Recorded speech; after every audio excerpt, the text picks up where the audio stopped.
అయోధ్య రాజ్యానికి మహారాజు అయిన దశరథ మహారాజు, ఆయనకు ముగ్గురు భార్యలు, కౌసల్య, సుమిత్ర, కైకేయి. కానీ చాలా సంవత్సరములు గడిచినా వారికి పిల్లలు పుట్టలేదు. రాజు దశరథుడు దీంతో బాధపడి పుత్రకామేష్టి యజ్ఞం నిర్వహించాడు. యజ్ఞం ముగిసిన తరువాత దేవతలు ప్రసన్నమై యజ్ఞఫలం ఇచ్చారు.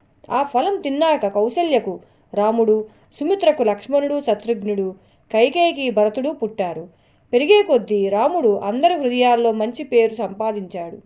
ఆయన ధైర్యం, సత్యం, వినయం, పెద్దలకు గౌరవం అన్నీ ఆదర్శం. తరువాత రాముడు మిథిలా రాజ్యంలో జరిగిన స్వయంవరంలో శివధనస్సు ఎత్తి విరిచి సీతాదేవిని వివాహం చేసుకున్నాడు. ఈ కళ్యాణం జరిగిన రోజునే చాలా చోట్ల శ్రీరామ కళ్యాణం నిర్వహిస్తారు.